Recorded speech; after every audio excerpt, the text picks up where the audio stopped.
हम लोग new product development के बारे में पढ़ रहे थे। न्यू प्रोडक्ट डेवलपमेंट क्यों की ज़रूरत क्यों पड़ती है, न्यू प्रोडक्ट्स क्यों फेल होती हैं, ये चीज़ हम लोग पढ़ चुके थे। न्यू प्रोडक्ट डेवलपमेंट का जो प्रोसेस था वो उसमें गुड सर्विस आइडियाज़ सब कुछ आ जाता है, वो भी हम लोग पढ़ चुके थे। उसमें कौन कौन सी स्टेजेस हैं, किन स्टेजेस में किन चीज़ों का ख्याल रखा जाता है, वो चीज़ें भी हम लोग जो है ना वो पढ़ चुके हैं। आज जो है हमने पढ़ना है प्रोडक्ट लाइफ साइकिल के हवाले से कि प्रोडक्ट लाइफ साइकिल क्या चीज़ होती है, ठीक है। और इसकी डिफरेंट कुछ टाइप्स हैं, किस टाइप में कौन सी इसकी जो स्ट्रेटजीज़ हैं वो हमने आज डिस्कस करनी है थोड़ी सी, उनकी सिर्फ स्किमिंग करेंगे हम लोग। अच्छा, जिस तरह एक इंसान है वो बायोलॉजिकली डिफरेंट स्टेजेस से गुजरता है अपनी पूरी ज़िंदगी में। जिस तरह एक इंसान पहले बच्चा होता है, ठीक है, उसका बिल्कुल छोटा बच्चा जो कि अपने आप को नहीं संभाल सकता, उसके बाद थोड़ी सी उसकी एज ज़्यादा हो जाती है कि वो अपनी ज़रूरत जो है वो बता सकता है अपने पेरेंट्स को, अपने घर वालों को, बड़ों को। उसके बाद उसमें जो है ना वो यूथ के जो कैडर है उसमें आ जाता है, यूथ में जो है ना वो फॉल करता है, जवानी आती है। उसके बाद फिर उसका जो सीरियसनेस आ जाती है, फिर जो है ना वो बुढ़ापे की तरफ चला जाता है। ये एक इंसान, कोई भी इंसान जो है बायोलॉजिकली इन स्टेजेस से होकर अपनी ज़िंदगी में जो है ना वो लाजमी गुजरता है वो। अगर तो कोई बुढ़ापा पहुँच जाए तो पहले लाजमी वो जवानी और बचपन से होकर गुजरा होगा। हाँ, कुछ लोग होते हैं कि जो है ना वो बुढ़ापे में पहुंचने से पहले ही जो है ना वो अल्लाह को प्यारे हो जाते हैं। लेकिन मैं जो नॉर्मल है आपका एक इंसान का जो ज़िंदगी का जो साइकिल है उसके बारे में बता रहा हूँ मैं। जिस तरह एक इंसान जो है वो इन स्टेजेस से गुजरता है, तो इस तरह जो भी हमारे बिजनेस वर्ल्ड के अंदर जितने भी हमारी प्रोडक्ट्स हैं, चाहे वो गुड्स हैं, सर्विसेज हैं, आइडियाज़ हैं, इवेंट्स हैं, कोई भी ऐसी चीज़ जो कि जिसकी मार्केटिंग की जा सकती हो, जिसको बेचा जा सकता हो, वो भी डिफरेंट स्टेजेस से गुजरती है। डिफरेंट जो है ना वो स्टार्ट से लेकर एंड तक डिफरेंट स्टेजेस से गुजरती है। जो डिफरेंट स्टेजेस हैं उनको जो उनके जो नाम है, सबसे पहले तो प्रोडक्ट डेवलपमेंट आ जाती है। प्रोडक्ट डेवलपमेंट के बाद इंट्रोडक्शन की स्टेज आ जाती है। इंट्रोडक्शन के बाद जो है वो ग्रोथ की स्टेज है। ग्रोथ के बाद मेचोरिटी की स्टेज है, और मेचोरिटी के बाद डिक्लाइन की स्टेज है। प्रोडक्ट डेवलपमेंट की स्टेज से मुराद के जब कोई भी गुड्स या सर्विस हम बिल्कुल स्टार्ट में स्क्रैच में ज़ीरो से जब प्रोडक्ट डेवलप करना बनाना शुरू करते हैं हम लोग, उस स्टेज को हम लोग बोलते हैं प्रोडक्ट डेवलपमेंट स्टेज।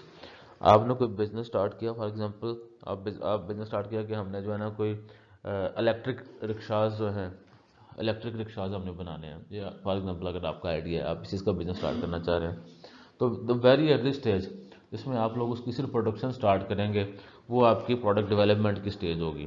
आपने सिर्फ चीज़ें अभी बनाना शुरू की है, मार्केट में चीज़ को लाए नहीं, लॉन्च नहीं किया आपने। अच्छा, उसके बाद जो नेक्स्ट स्टेज है इंट्रोडक्शन की स्टेज, उसमें आप लोग अपनी उसी प्रोडक्ट को, चाहे वो गुड्स या सर्विस कोई भी प्रोडक्ट है, उसको आप लोग मार्केट में लॉन्च करते हैं, मार्केट में इंट्रोड्यूस करवाते हैं कस्टमर्स को सेल पर्पज़ के लिए। वो आपकी इंट्रोडक्शन की स्टेज होती है। उसके बाद आपकी जो है वो,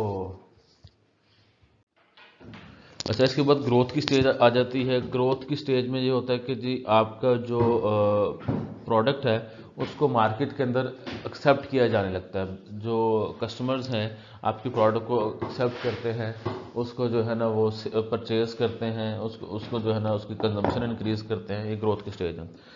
उसके बाद आई थी मेच्योरिटी की स्टेज। जब आपकी प्रोडक्ट मैच्योर हो जाती है, उसमें कहने कि मज़ीद अब दमखम नहीं रहता, उससे ज़्यादा जो है वो एक्सपैंड नहीं कर सकती मार्केट के अंदर।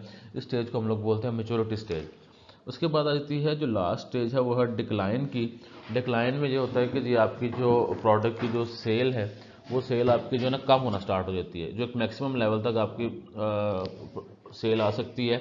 लाइक पहले जो है एक मंथ के अंदर आपके 5000 यूनिट्स आपकी प्रोडक्ट के सेल होते हैं, तो जो है ना वो जो है ना आपकी वो 5000 से ऐसा ऐसा कम होना स्टार्ट होकर 4000, 3000, 2000 तक वाली स्टेज में आ जाती है। और अगर आप इस स्टेज पे अपने आप को संभालें ना, अपनी स्ट्रैटेजीज़ को अगर चेंज ना करें, तो डिक्लाइन से आहिस्ता आहिस्ता नीचे आपकी आपकी सेल बिल्कुल जीरो हो जाती है, और आपको अपनी प्रोडक्ट जो है वो शट डाउन करनी पड़ जाती है। ये आपके पास 5 मेजर स्टेजेस हैं: product development, introduction, growth, maturity और डिक्लाइन।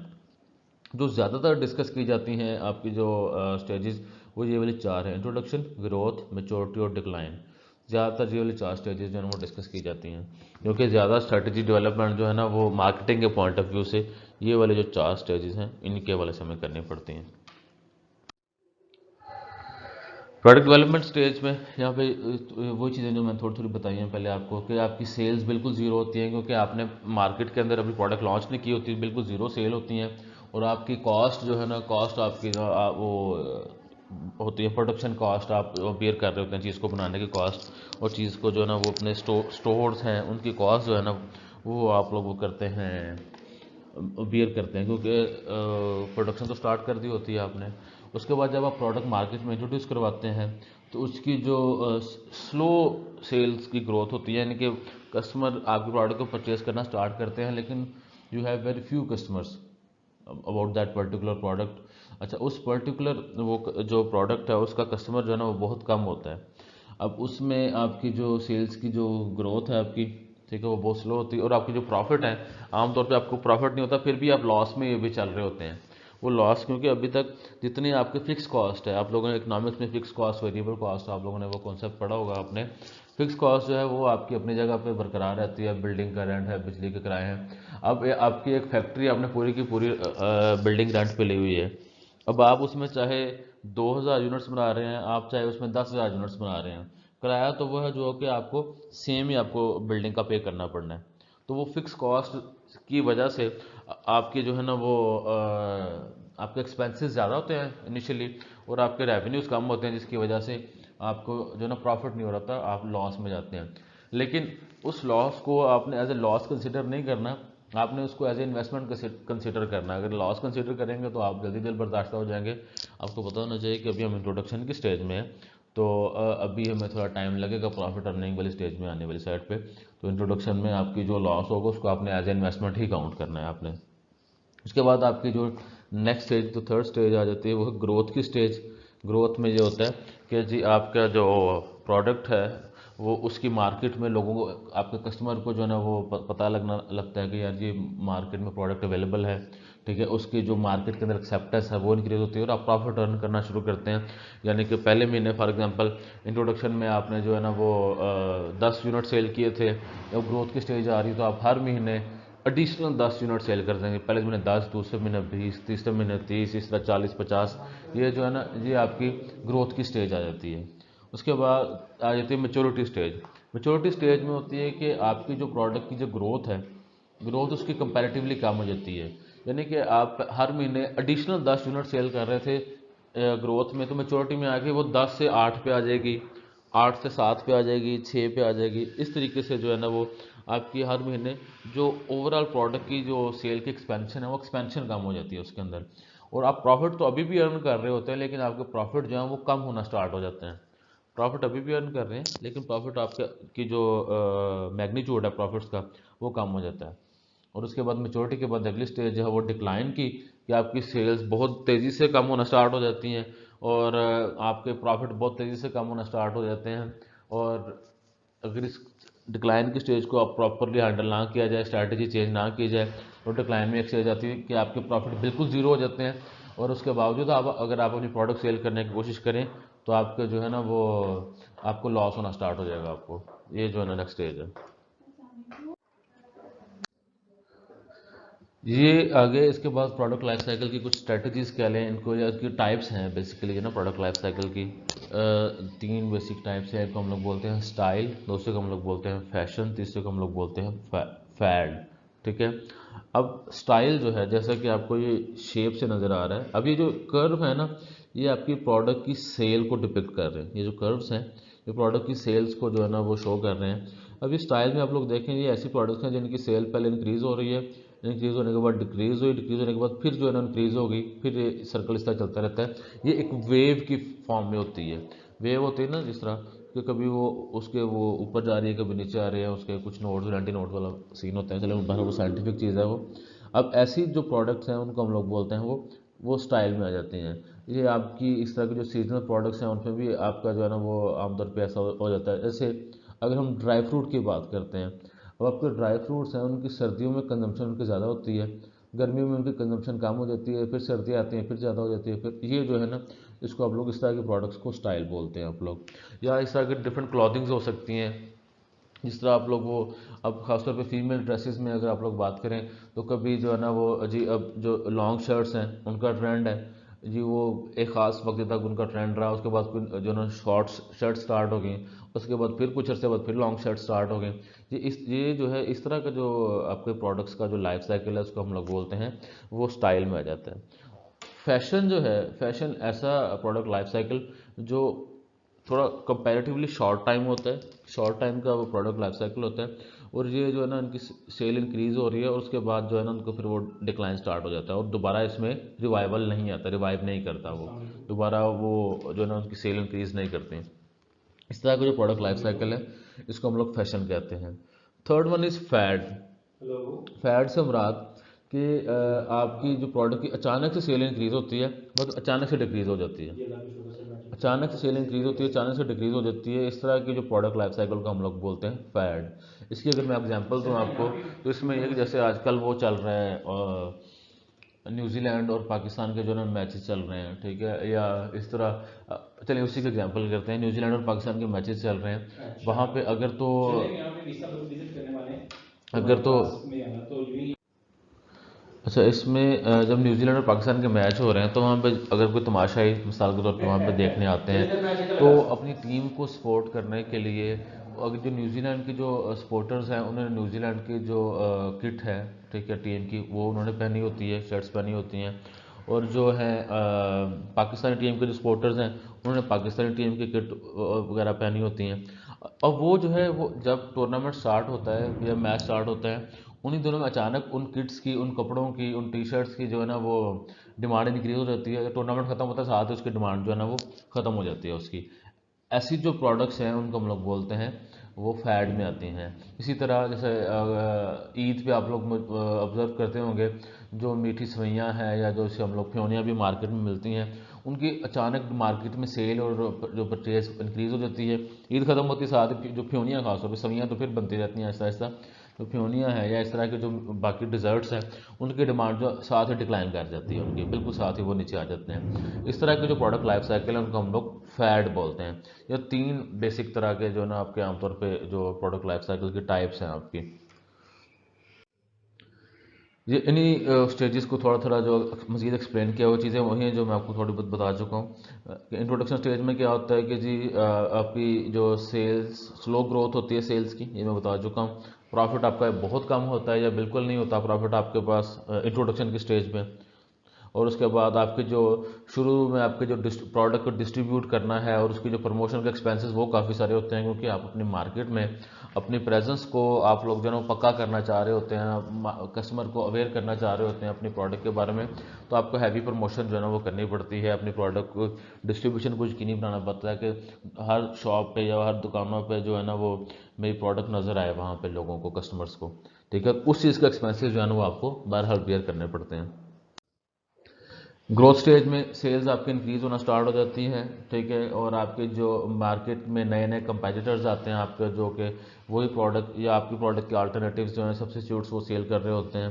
प्राइस स्टेबिलिटी और डिक्लाइन टू इंक्रीज वॉल्यूम, जब वो कंपटीशन आ रहा होता है तो आप कोशिश करते हैं कि अपनी प्राइस को या तो स्टेबल रखें या थोड़ा सा जो है ना अपनी प्राइस को कम कर लें, ताकि आप जो अपनी अपनी प्रोडक्ट की डिमांड को इंक्रीज़ कर सकें। जिससे आप डिमांड कहते हैं ना कि अगर किसी जो प्राइस किसी प्रोडक्ट की कम हो तो उसकी डिमांड इंक्रीज़ हो जाती है, और अगर जो उसकी प्राइस जो है वो ज़्यादा हो तो डिमांड कम हो जाती है। तो लाभ डिमांड को मद्देनज़र रखते हुए आप लोग अपनी प्राइसेस को आमतौर पे, अच्छा ये प्रोडक्ट टू प्रोडक्ट वेरी करता है, लाजमी नहीं कि आप डिक्लाइन करेंगे तो जो है ना, लेकिन जनरल फिनोमिना यही है कि आपकी जो प्रोडक्ट की जो डिमांड है वो तभी इंक्रीज़ होगी जब आप उसकी प्राइस कम करेंगे। और कस्टमर जो है या कंज्यूमर एजुकेट होता है आपकी प्रोडक्ट के बारे में, अवेयरनेस इंक्रीज़ होती है, उसको पता है कि इस प्रोडक्ट के इस्तेमाल क्या क्या हैं, फ़ायदे क्या क्या हैं, ठीक है, इन प्रोडक्ट के ड्रॉबैक्स क्या हैं। आपकी कस्टमर की एजुकेशन इंक्रीज़ होती है, आपके प्रॉफिट्स इंक्रीज़ होना स्टार्ट हो जाता है, क्योंकि आपकी सेल इंक्रीज़ होती है तो आपके प्रॉफिट भी इंक्रीज़ होते हैं। और आपकी जो जितने भी एक्सपेंसेस हैं मैन्युफैक्चरिंग और प्रमोशन खास तौर पे, वो जो है उसमें उसमें जो है ना वो आपकी इकोनॉमीज़ ऑफ स्केल आप अचीव करते हैं। इकोनॉमीज़ ऑफ स्केल अचीव करने से मुराद ये है कि आपकी प्रोडक्शन की पर यूनिट कॉस्ट जो है, आपकी पर यूनिट कॉस्ट आपकी कम होना स्टार्ट हो जाती है। अब फॉर एग्जांपल एक जो टेबल है, टेबल बनाने की जो वेरिएबल कॉस्ट है वो 10 रुपये है, और फिक्स कॉस्ट जो है वो फिक्स कॉस्ट ओवरऑल वो जो है ना वो आपकी आ जाती है वो 15 रुपये है। अब आप टेबल बना रहे हैं, 10 टेबल बनाएंगे उन पे भी फिक्स कॉस्ट उतनी रहेगी, ठीक है। आप जो है वो 5 टेबल बना लें, उन पे भी फिक्स कॉस्ट उतनी रहेगी, क्योंकि आपकी प्रोडक्ट की डिमांड ज़्यादा होती जाती है। डिमांड ज़्यादा होने की वजह से आपकी प्रोडक्शन ज़्यादा होती है। प्रोडक्शन ज़्यादा होती है तो पर यूनिट्स जो वेरिएबल कॉस्ट है वो तो साथ साथ इंक्रीज होती जाती है, लेकिन आपकी जो पर यूनिट फिक्स कॉस्ट है आपकी, या पर यूनिट फिक्स कॉस्ट आपकी कम हो जाती है। तो ओवरऑल जो आपकी पर यूनिट कॉस्ट है, आपकी ओवरऑल पर यूनिट कॉस्ट जो है वो प्रोडक्शन ज़्यादा होने के साथ साथ कम होती है। ये भी आई बिलीव आपने इकनॉमिक्स में लाजमी पढ़ा होगा कि प्रोडक्शन ज़्यादा होने से पर यूनिट कॉस्ट जो है मैन्युफैक्चरिंग कॉस्ट वो कम होती है। ये जो फिनोमिना है, इस फिनोमिना को आप लोग बोलते हैं इकोनॉमीज ऑफ स्केल अचीव करना। आप जो है प्रोडक्शन ज़्यादा होने की वजह से अपने इकोनॉमीज ऑफ स्केल अचीव कर लेते हैं और अल्टीमेटली आपके जो प्रॉफिट्स हैं वो इंक्रीज होते हैं। इसके बाद आपकी मेच्योरिटी स्टेज, आपकी जो सेल है फिर थोड़ी स्लो होना स्टार्ट हो जाती है। सेल्स आपकी स्लो होना स्टार्ट हो जाती हैं, और क्यों, उसकी रीज़न ये है कि जी कस्टमर या आपकी प्रोडक्ट से बोर होना स्टार्ट हो रहा है अभी आमतौर पे, या उसको जो है ना कोई बेहतर अल्टरनेटिव मिल गया। सप्लायर्स बहुत ज़्यादा आ जाते हैं मार्केट में, अल्टरनेटिव प्रोडक्ट्स आ जाती हैं। लाइक आपका रेस्टोरेंट था तो आपका पाकिस्तानी खाने बेचते थे, तो कोई और पाकिस्तानी खाने बेचने वाला आ गया, कोई फास्ट फूड वाला आ गया, कोई चाइनीज़ वाला आ गया, ठीक है। अब सब्सिट्यूट्स आ गए आपकी मार्केट के अंदर, और ठीक है लोगों के पास खाने के ऑप्शन इंक्रीज़ हो गए हैं। इसकी वजह से भी आपकी जो प्रोडक्ट की जो डिमांड है वो कम होती है या हो सकती है। Over capacity leads to competition, ठीक है। अब उसमें जो है कि आपका कंपटीशन भी बहुत ज़्यादा हो जाता है। अब हर जो कंपेटिटर है उसकी कोशिश ये होती है कि जी मैं बेहतर से बेहतर जो है ना वो परफॉर्म करूं और मेरे ज़्यादा से ज़्यादा मार्केट शेयर हो। कंपटीशन भी आ जाता है, जिसकी वजह से समटाइम आपकी सेल्स जो है ना आपके कंपेटिटर की ज़्यादा हो जाती हैं, आपकी कम हो जाती हैं किसी कंपेरेटिव मूव की वजह से। Increase promotion and R&D to support sale and profit, आप जो है अपनी जो वो प्रमोशन के एक्सपेंसेस मज़ीद इंक्रीज़ करते हैं कंपटीशन में सर्वाइव करने के लिए। अपने जो रिसर्च एंड डेवलपमेंट है वो डिपार्टमेंट आपका जो है ना उसको बूस्ट अप करते हैं, स्पीड अप करते हैं कि कोई ऐसे नए फीचर लेके आओ, प्रोडक्ट में, सर्विस में, जिसको इस्तेमाल करते हुए आप लोग जो है ना वो अपने प्रोडक्ट में जब इनकॉर्पोरेट करेंगे तो आपके जो कस्टमर है आपका, वो कस्टमर आपका जो है ना वो आपके साथ बना रहेगा, आपके कंपैरेटर की तरफ नहीं जाएगा। आप इस चीज़ को इंश्योर करने के लिए आप अपने रिसर्च एंड डेवलपमेंट को भी बूस्ट अप करते हैं, और उस पर भी ज़्यादा ज़्यादा खर्चा आता है आपका। मेच्योरिटी स्टेज पे आप डिक्लाइन से बचने के लिए, कि आपकी सेल्स की जो ग्रोथ थी वो कम है, इस चीज़ से बचने के लिए आपके पास जो है ना वो कुछ स्ट्रेटजीज़ हैं। एक है कि आप नए सेगमेंट्स को टारगेट कर लें, नई मार्केट्स को टारगेट कर लें, नए शहरों में चले जाएं, नए बेस पे सेगमेंटेशन कर लें। उसको बोलते हैं मार्केट मॉडिफाइंग। लाइक पहले आप सिर्फ लाहौर में थे तो आप शकरगढ़ में भी अपनी ब्रांच खोल लें, सियालकोट में अपनी ब्रांच खोल लें, इसको मार्केट मॉडिफाइंग कहते हैं। प्रोडक्ट मॉडिफाइंग से मुराद है कि आप अपनी प्रोडक्ट के अंदर कोई नया फीचर ऐड कर लें, कोई नई उसके अंदर उसका कोई ऑप्शन ले आएँ, उसके में से कोई चीज़ माइनस कर दें जो कि कस्टमर को पहले तंग करती थी, इसको प्रोडक्ट मॉडिफाइंग कहते हैं।